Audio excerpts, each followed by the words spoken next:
여러분이 10억을 벌었는데 국가가 8억 2천만 원을 가져간다면 어떤 기분이 드실까요?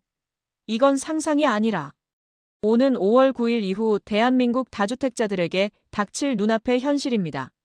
최고 세율 82.5%. 이 숫자는 단순한 세금이 아니라 사실상의 자산 몰수 선고나 다름없죠. 지금 다주택자들은 마치 뜨거운 프라이팬 위에 올라간 낙지처럼 집을 내놓지 않으면 타 죽을 것 같은 공포를 느끼고 있습니다. 불과 얼마 전까지도 버티면 이긴다는 말이 시장의 정석처럼 통했습니다. 하지만 이번엔 다릅니다. 정부가 그어놓은 5월 9일이라는 선은 자비 없는 절벽과도 같죠. 이 날짜가 지나면 양도세 중과 유예가 끝나면서 세금 폭탄의 안전핀이 뽑히게 됩니다. 자산가들에게 가장 무서운 건 수익률 저하가 아니라 내 노력의 결과물을 앉아서 빼앗기는 겁니다. 지금 시장에 흐르는 이 서늘한 기운은 바로 그 박탈감에서 기인한 것이죠. 하지만 이상하지 않나요? 세금이 무서워 집을 던지는데 사는 사람은 보이지 않습니다. 결국 파는 사람만 있고 사는 사람이 없는 이 기묘한 시장은 다주택자들을 더욱 벼랑 끝으로 몰아넣고 있습니다. 과연 이들이 이 징벌적 세금을 피하기 위해 어떤 마지막 선택을 하고 있는지 아십니까? 그 선택이 여러분의 전세금과 매매가를 어떻게 흔들어 놓을지 이제부터 그 잔인한 퇴로의 실체를 하나씩 벗겨보겠습니다. 정부가 내놓은 대책을 보면 참 친절합니다. 세금 폭탄 맞기 싫지? 그럼 이 문이 닫히기 전에 얼른 나가라며 퇴로를 활짝 열어줬거든요. 그런데 이 친절함 속에 숨겨진 날카로운 칼날을 보셔야 합니다. 정부가 양도세 중과 유예 종료를 앞두고 보완책까지 동원하며 다주택자들의 등을 떠미는 이유는 명확합니다. 시장의 매물을 강제로 끌어내어 집값 하락의 쐐기를 받겠다는 의도죠.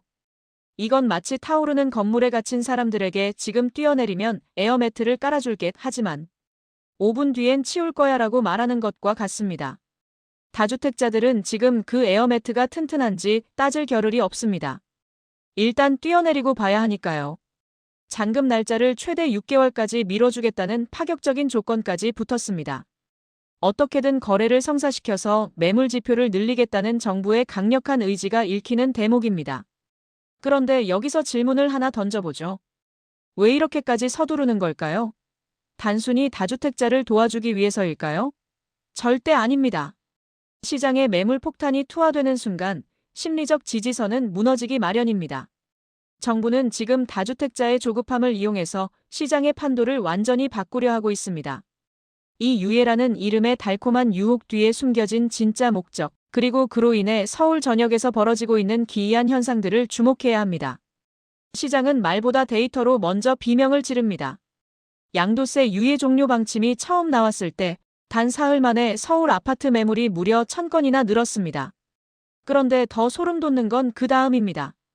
잔금 유예 기간을 늘려준다는 소식에 하루 만에 1100건이 더 추가됐고 세입자 관련 보완책이 나오자마자 또 하루 만에 1300건이 넘게 급증했습니다. 이건 단순한 증가가 아니라 투매에 가까운 폭주입니다. 서울 아파트 매물 서울 증가세가 가팔라진다는 건 시장의 주도권이 이미 매도자에서 매수자로 완전히 넘어갔다는 뜻입니다. 이제 내 집이 얼마인데 이 가격 밑으로는 절대 안 팔아라고 배짱을 부리던 집주인들은 사라졌습니다. 대신 제발 내 집 좀 먼저 봐주세요라며 읍소하는 집주인들이 줄을 서고 있죠. 특히 학군지나 핵심지로 불리던 지역들조차 이 매물 홍수에서 자유롭지 못하다는 게 핵심입니다. 매물이 쌓인다는 건 선택지가 많아진다는 뜻이고 이는 곧 가격 경쟁으로 이어집니다. 옆집이 1억을 낮추면 나는 1억 5천을 낮춰야 팔리는 무한 경쟁의 굴레에 빠진 겁니다. 숫자는 거짓말을 하지 않습니다. 지금 이 데이터가 가리키는 방향은 단 하나, 대탈출입니다. 그런데 이 탈출 행렬에 생각지도 못한 인물들이 합류하기 시작했습니다. 평생 집을 안 팔 것 같던 그들, 임대사업자들입니다. 그들은 왜 갑자기 마음을 바꿨을까요? 매매에서 가장 큰 걸림돌은 항상 세입자였습니다. 계약 갱신권을 쓰겠다고 버티는 세입자가 있으면 실거주를 원하는 매수자에게 집을 팔기가 거의 불가능했죠. 그런데 이번 정부 보완책은 이 거대한 장벽을 허물어버렸습니다. 세입자가 살고 있어도 계약 기간이 남아 있어도 무주택자에게 파는 경우에는 양도세 혜택을 주겠다는 겁니다. 이건 다주택자들에게 치트키를 쥐어준 것과 같습니다. 지금까지는 세입자 눈치를 보느라 매도를 포기했던 집주인들이 이제 됐다며 매물을 쏟아내고 있습니다. 세입자의 주거권을 보호해야 한다는 명분보다 다주택자의 퇴로를 열어 집값을 잡겠다는 실리가 앞선 상황이죠. 매수자 입장에서도 당장 입주는 못하지만 향후 실거주가 보장된 매물을 저렴하게 잡을 수 있는 기회가 열린 셈입니다. 겉으로는 조용해 보이지만 수면 아래에선 엄청난 자금 이동이 일어나고 있습니다. 하지만 이 파격에는 대가가 따릅니다. 세입자들은 이제 집주인이 언제 바뀔지 모른다는 불안감에 떨어야 하고, 이는 전세 시장의 불확실성을 키우는 요소가 됩니다. 집을 팔려는 사람과 지키려는 세입자, 그리고 그 틈을 노리는 매수자 사이의 팽팽한 긴장감. 이 긴장감이 가장 폭발적으로 드러나는 곳이 바로 서울의 상징적인 단지들입니다. 특히 마포와 같은 인기 지역의 현장 분위기는 그야말로 전쟁터를 방불케 합니다. 서울 마포구의 한 아파트 단지. 이곳은 불과 얼마 전까지도 매물이 귀해 배짱 영업을 하던 곳입니다. 하지만 지금은 분위기가 180도 달라졌습니다. 세입자 만기가 내년 2월인데도 벌써 매물이 나옵니다.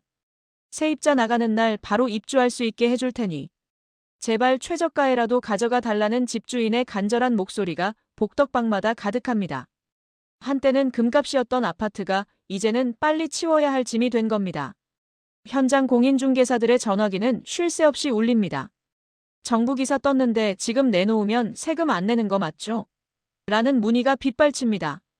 이들에게는 이제 집값의 상승 기대감보다 세금 폭탄을 피했느냐가 더 중요한 승패의 기준이 됐습니다. 마포에서 시작된 이 금매 도미노는 인근 서대문, 용산으로 번지며 시장의 가격 체계를 무너뜨리고 있습니다. 호가는 이미 의미를 잃었고 실거래가는 매일 새로운 저점을 경신 중이죠. 더 무서운 건 이런 급매물조차 소화가 안 되고 있다는 사실입니다. 다주택자들은 퇴로가 열렸다고 좋아했지만 막상 나가려고 보니 문 앞에 사람이 아무도 없는 상황인 거죠. 이렇게 되자 다주택자들의 마음은 더욱 급해집니다. 이제는 일반 다주택자뿐만 아니라 부동산 시장의 최후 보루라고 여겨졌던 주택 임대사업자들까지 흔들리기 시작했습니다. 그들이 흔들린다는 건 시장이 정말 위험하다는 신호인데 그 내막을 아십니까? 주택 임대사업자들은 부동산 시장의 강철 심장입니다. 십수년간 집을 보유하며 세금 혜택을 받는 이들은 웬만한 하락장에도 눈 하나 깜짝하지 않죠. 그런데 최근 이들의 심상치 않은 움직임이 포착됐습니다. 양도세 감면 혜택을 평생 받을 수 있는 자격을 갖췄음에도 불구하고 세금 좀 내더라도 지금 팔겠다며 매도를 저울질하기 시작한 겁니다. 이건 정말 심각한 신호입니다. 이들이 혜택을 포기하면서까지 매도를 고민하는 이유는 딱 하나입니다. 세금으로 아끼는 돈보다 집값이 떨어져서 잃는 돈이 더 클 것이라는 확신이 들었기 때문입니다. 적게 받아도 세금 혜택 있을 때 털고 나가자는 생각이 지배적입니다. 시장을 가장 잘 알고 가장 길게 보는 이들이 탈출을 고민한다는 건 현재의 하락세가 단순한 조정이 아니라는 점을 시사합니다. 결국 시장의 큰 손들조차 부동산 우상향이라는 신앙을 버리기 시작한 겁니다. 임대사업자들의 매물까지 시장에 가세한다면 그 공급량은 상상을 초월할 것입니다. 공급은 넘치는데 수요는 실종된 상태. 이제 시장의 관심은 얼마에 파느냐가 아니라 누가 먼저 파느냐는 속도전으로 바뀌었습니다. 과연 이 끝에는 무엇이 기다리고 있을까요? 이것이 일시적인 현상일지 아니면 거대한 폭락의 전초기지일지 냉정하게 따져봐야 합니다. 지금 벌어지는 매물 폭탄 현상을 두고 전문가들의 의견은 갈립니다. 누군가는 세금 때문에 일시적으로 쏟아지는 매물일 뿐, 이 시기만 지나면 다시 공급 부족으로 오를 것이라고 말합니다. 하지만 과연 그럴까요? 지금의 매물 증가는 단순한 세금 회피용이 아닙니다. 금리, 경기 침체, 그리고 무엇보다 부동산으로 돈 버는 시대가 끝났다는 심리적 붕괴가 맞물린 결과입니다. 쏟아지는 매물은 시장의 가격 학습 효과를 줍니다. 15억 하던 집이 12억에 거래되는 걸 본 매수자들은 절대 15억에 사지 않습니다. 아니, 12억에도 사지 않죠. 조금 더 기다리면 10억까지 떨어지겠는데? 라는 기대를 하게 됩니다. 다주택자들이 열린 퇴로로 도망치려 할수록 매수자들은 그들을 더 깊은 늪으로 밀어넣으며 기다리고 있는 형국입니다. 이건 일시적 과잉이 아니라 체질 변화의 시작일 가능성이 높습니다. 특히 정부가 전월세 매물 부족에 대해 다양한 대책을 준비 중이라고 언급한 점도 의미심장합니다. 매매 시장의 하락을 방어하기보다는 하락으로 인해 발생할 수 있는 부작용을 관리하는 쪽으로 무게추가 옮겨갔다는 뜻이죠. 자, 이제 주사위는 던져졌습니다. 5월 9일이라는 데드라인까지 시장은 유례없는 요동을 칠 것입니다. 그렇다면 이 혼돈 속에서 우리는 어떤 스탠스를 취해야 자산을 지킬 수 있을까요? 부동산 시장에는 영원한 승자도 영원한 패자도 없습니다. 다만 변화의 흐름을 먼저 읽는 자만이 살아남을 뿐입니다. 지금 다주택자들은 탈출을 선택했고 정부는 그들에게 사다리를 내려주었습니다. 누군가에게는 이 상황이 피눈물 나는 손절의 시간이겠지만 준비된 누군가에게는 수년 만에 찾아온 최고의 기회가 될 수도 있습니다. 무주택자라면 지금의 매물 급증을 느긋하게 관전하십시오. 급한 건 여러분이 아니라 5월 9일이라는 시한폭탄을 안고 있는 집주인들입니다. 하지만 무작정 기다리는 것이 답은 아닙니다.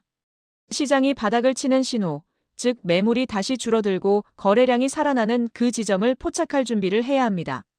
반면 여전히 집을 들고 있는 분들이라면 냉정해지셔야 합니다. 내 집은 다를 것이라는 희망, 고문보다는 현재의 세법과 시장 상황을 객관적으로 분석해 최악의 시나리오를 대비하십시오. 부동산은 이제 더 이상 사두기만 하면 오르는 로또가 아닙니다. 철저하게 데이터와 정책, 그리고 인간의 심리가 얽혀 돌아가는 고도의 심리전입니다. 오늘 살펴본 82.5%의 세금 공포와 서울의 매물 폭격은 그 서막에 불과합니다. 이 거대한 파도가 휩쓸고 지나간 자리에 무엇이 남을지, 그리고 그곳에서 당신은 어떤 위치에 서 있을지 고민해 보시기 바랍니다. 오늘 정보가 여러분의 자산을 지키는 방패가 되었길 바랍니다. 감사합니다.